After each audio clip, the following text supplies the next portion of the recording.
Moshe Rabbeinu beyem Hivolde, der zählt gleich in Teire. Aber Bishas bald geboren geworden ist, Beba je. Bei Teire ist Kitevu, fragt die Gemorre, aber du, wann nicht weiß man das, was seht denn das der Seher? Sagt die Gemorre, Nisbale, Nismale, Habai, Skule. Das ist aber Jemi Wolde, Fabris Mille, Far Kris Hashem, Kfar keine Injonen, Berego Arishen, Shiotzo Loela. Was ist das, die Scheiches, was mit dem Sein Norde von Tofshin Memhei? Hat der alte Rebbe gesagt in Tanja, aber jeder ried nicht da Meshe. Und nicht, ist dann beim da, und zatzket sich mit ihm, und hat halt in Teil, und hol ho Injoni, nur das spielt auf Injoni von Machshove, Dibur und Meise, von dem Mieden, und peilt es in Asami Nefen, als Machshove, Dibur und Meise, werden die Injoni Meshe, wenn man Milse Sutrese. Bei mir legt sich beim Ob bepasst es. Aber ich habe es Meshe Rabbeinu hat er mir gegeben, sagen Schma Yisroel, hat es ein Meshe Rabbeinu gegeben mit der ganzen Herzigkeit und mit der ganzen Nischome, hat er sich in den Ruf hereingelegt. Meshe Rabbeinu sich in den Ruf hereingelegt. Beim Kinchidisch nicht haben gesagt, am Meshe Rabbeinu ist ein Nitzschele, gefühlt sich bei ihm, meine wenig Kind sein Hart. Und damals versteht echt mit Pashtus. Als jeder wird nur zulassen, also der nichts soll er nehmen, sagen Adeibeim, Balabatevim beim, Alachas Kame Bekamo, wird sicher beim werden Kol in Jone Milse Sutrese. Growing up at the Rebbe, it was a natural, instinctive part of your existence. The Rebbe's presence was the entire presence of anything that happened. There was no familiarity. As a result of that connection with the Rebbe, you didn't become familiar with the Rebbe. It just became very connected emotionally with the Rebbe, connected in every way. There was an awesomeness about the Rebbe that even in the youngest age, when you saw the Rebbe, like you stepped back. My initial interaction with the Rebbe had nothing to do with understanding the Sichos. Sometimes the Rebbe would speak for many, many hours. When you're 16 and you're listening to like 6 or 7 hours of continuous conversation into various topics, you can kind of slip away. So the content was not the most primary reason for being there. The most important part of the Farbrengen was the dancing, the singing in between. I just wanted to be part of the Rebbe's presence. Tov Shin Chav Beis. It was the Rebbe's 60th birthday. And a few days before Pesach, and we have to go, the dormitory was closed. We heard it was coming out of labeled Groner that there might be a Farbrengen. Stay around. Worthwhile to stay. So we stayed. The expectation of celebrating with the Rebbe at that time. Can you imagine if you had someone that you cared about more than anybody else in the world, and you were appreciative to that person more than to anyone else in the world, and suddenly he's inviting you to his birthday party. Literally, from a regular point of view, you'd be overwhelmed. That's what it is. But it was not intellectual. You learn in Tanya about having love and fear of Hashem because you have to intellectualize it, and otherwise it's just cold, all these factors. And then there's the hidden love. With the Rebbe, it was a subliminal kind of thing. It's like it was built in. You had this natural feeling. So when you really saw the Rebbe, it didn't create anything. It was like a fulfillment.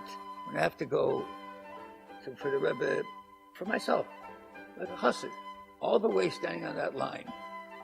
As much as I was looking forward to see the Rebbe, I was dreading to see the Rebbe. I thought to myself the whole way, he's going to take one look at me, and he's going to see that of all the good things I wrote to him, that I wasted half my time doing nothing. I mean, you can't imagine the thought process that was going through my mind. Really, I was like almost terrified. I was walking with awe. I knew what it meant to Yiddish. Poshet Iris Arememus. When I used to go into Yechidus, from the door to the Rebbe's desk was like a mile. I'm not joking. It's like a long trip till I walked up to the Rebbe's desk and put my note on the table. And then I would walk by the Rebbe having that feeling. And the minute I saw the Rebbe, and he saw me, my mood, the whole mood transformed radically. I walked away from that, the other side. I was feeling uplifted. I was feeling good about myself. I was feeling I'm ready to go. It was just the opposite. And so you realize that there's a presence, of certain kind of a presence. It's not something that's not a rabbi. This is a Rebbe. It's a different notion at all that impact the environment. He actually impacts the reality around you. The reality around you adjusts itself as a result of that kind of that greatness of that person. Shin Chavav. I was learning director. Usually after camp, there was a big rally, and that counselor would speak. So for some reason, he didn't want to speak, and he asked me please to speak. I remember the ride from camp to 770 on the bus. I was sitting in the back of a half-empty bus. The ride must have been 5 hours. I must have repeated my drasha in my head 200 times, just out of the fear that I was not going to be able to say it when I was in front of the Rebbe. The Rebbe stood up there, and I gave my talk. I gave the Rebbe a gift of 10,000 mishnahs. The kids learned about that. And when the Rebbe came down, I was standing by the Oren Kodesh. The Rebbe grabbed the Oren Kodesh behind me, but as he grabbed the Oren Kodesh behind me, he was like holding my back, he was touching my back. He turned around to me, and he gave a big smile. He said, "Just take care of yourself, brother." I remember that. Someone had snapped a picture, and I have it somewhere. Looking at his beautiful smiling face, or just his encouraging gesture, or just his presence that permeated a love of loveliness, that cannot be replaced. A nature that allows you to understand what's the relationship between a Rebbe and a Chassid. We are a piece of the Rebbe. I know it's going to sound strange to people that are not used to this kind of language. Maybe you're a piece of another person. But as we know, there's such thing as an neshama klolis. Like Moshe Rabbeinu was a soul that contained an energy source that touched every single one of the Jewish people. We read about it in Tanya. You read about those kind of people, because if you could imagine, the imagination, really imagination. Tell children or anybody, imagine if you were in the presence of Moses, Moshe Rabbeinu. These people would go, wow, Moshe Rabbeinu, must have been fantastic. The energy about Moshe Rabbeinu, the power of Moshe Rabbeinu. The same Torah that tells us Moshe Rabbeinu is not a fable. It's real. The same Torah tells us that there is this Moshe Rabbeinu in all generations. If you recognize that the Rebbe has that kind of presence in your life, what you can learn from the Rebbe is what he shows you. And Hasidus demands internalization. The Rebbe wanted people to internalize. He wanted to really feel it, to be there in the moment, not just to do it because you have to do it because you want to do it. The Rebbe didn't come to us with sophisticated, impossible kinds of definitions. If you see the Rebbe, he doesn't take his eyes out of the siddur for the whole davening. He doesn't interrupt. He doesn't talk in the middle of davening. He says every Baruch Hu Baruch Shemein, every Amen. Don't look for this magic stuff. It's very practical. If everybody stood and davened like the Rebbe davens, it would be quiet. People would concentrate. Be a better energy source in the whole room. The Rebbe said to me, he wrote to me about something one day, about a very important question I had. Kol de Poshut Mailot Vei. If it's simple, it's better. That's what you got to learn from the Rebbe. We live in a world that's a very tough place today, and the challenges are very tough. And everybody goes through challenges. You have to stay pretty high level in your consciousness and so forth. to be able to withstand what goes on out there. There's no words to explain the ability to have a clarity of vision in a stormy sea with a rudderless ship. And you have someone that has like a beam, sees straight through to the whole process, from beginning to end, and you have clarity and know that it's true. That not only do you believe in him as an intelligent, brilliant, scholarly, visionary person, but you have faith in him. The greatest difficulty in life, it says, is a suffix. And the greatest pleasure in life is ataras asfekas, the resolution of doubt. The Rebbe resolved our doubt. We have no doubt in our mission. We have clarity. We have difficulty, but clarity.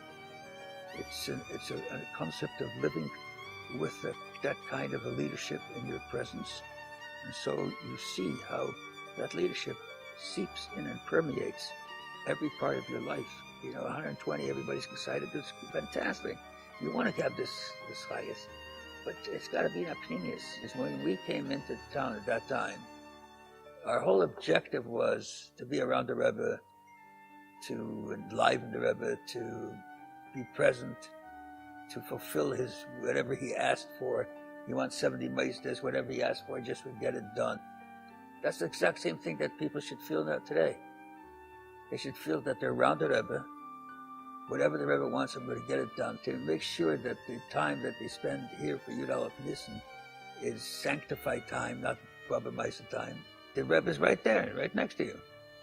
He's sitting there looking at you, and you're verbringen there. The Rebbe says in the Sikha that when we go to the Oyhel, it has to be b'yediyah berura as do izer. That when we go to the Oyhel, it has to be clear in our mind, in our understanding, that we're coming now to the Rebbe. The Rebbe speaks about a person who walks into a room and he looks in the corner of the room. There's a pile of koldras, a pile of blankets. Nothing special about a pile of blankets. Oh, before this other person, before he went into the room, he met a Yid. The Yid told him that in that corner of the room, there was an Even Teva. There was a precious stone that was so bright that they put one kolder on top of it. But it was so bright that the kolder couldn't hold and conceal the rays of the brilliant. So they had to put a second kolder and a third kolder, and the Rebbe says 10 kolders. They had to put 10 blankets. Now when you walk into the room and you look at the corner, you don't see kolders. You see, oh, da gefühlt sich der Even Teva. Over here is found the precious stone. When we go to the Oyhel, we need to see the Rebbe, because that's the emes. It's very important that from time to time we watch a video from the Rebbe, whether it's a Fabringen, whether it's a video of the Rebbe coming into davening, or it's a video of the Rebbe giving out dollars. We need to watch it intently, to be present. To be present, the first thing of being present is to realize, was tut sich da? Look at the Rebbe. Really, a hazoze has to happen. A treisel. Du kommst auf den Rebbe. And especially if it's a Fabringen from the Rebbe, you have to really try to absorb, especially if you can understand what the Rebbe is saying. Try to absorb what the Rebbe says. Ultimately, you have to come to a place where you should be able to close your eyes and be Messiah in your mind. And the Rebbe's Heilig can come.